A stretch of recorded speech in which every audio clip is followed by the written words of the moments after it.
We're enjoying so many of the words of the life and times of Nelson Mandela. And here we see the greatest glory of living lies not in never falling, but in rising every time you fall. And that certainly is applicable in the world of sport. And it was a world that really helped unite South Africa at a very critical time for Nelson Mandela and his people. It was all dramatized, in fact, in the 2009 movie Invictus. It starred Matt Damon and Morgan Freeman and told about the profound moment when South Africa won the Rugby World Cup and a divided nation came together as one.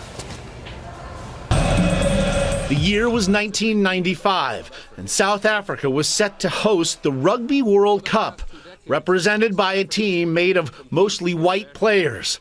The polarized social climate still meant that many black South Africans cheered against their own team. Whites learned it in school and blacks learned to hate it.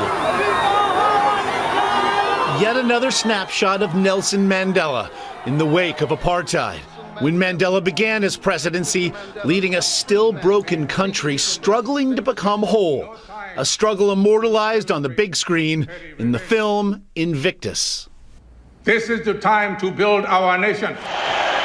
And with his country's national pastime writ large, Mandela helped his nation move on from a past history of violence, and separatism, and hatred. Finally tonight from South Africa, something to cheer about. To have people united overnight like that, it is a miracle. To see us shouting together, to scream together, to unify for something is just unbelievable. It's just absolutely incredible. Viva! Mandela met with the team captain, played in the movie by Matt Damon, and so helped to spur a team to embrace a united South Africa. One team for all. It's like a dream world. All the people mixing here, white and black, we all mixing here. I'm very happy about this. Morgan Freeman, who was handpicked by Mandela to portray him in the film, says that after studying the civil rights icon for years, Freeman's most difficult task was properly executing Mandela's voice.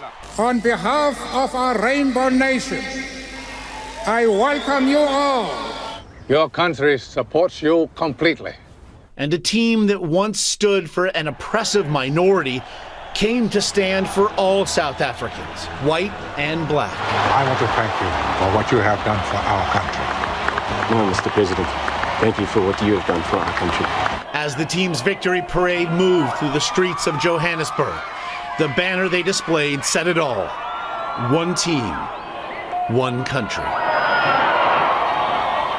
And of course, Morgan Freeman, deeply moved in portraying the man, had this to say about the passing of his hero. Nelson Mandela was a man of incomparable honor, unconquerable strength, and unyielding resolve, a saint to many, a hero to all who treasure liberty, freedom, and the dignity of humankind.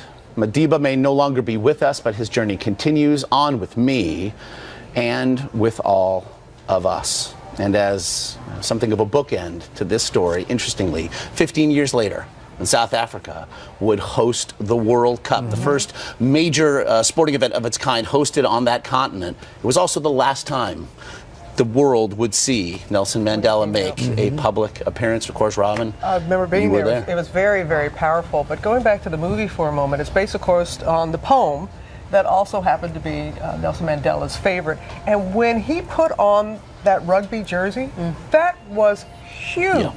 That sent the strongest signal about reconciliation and forgiveness to the people. And to see black and white celebrating, as we heard in the piece, your piece, it was something to behold. It has always been something from these moments to Jackie Robinson breaking the color line here in America. Sport can be such a unifier and such a place for pioneers.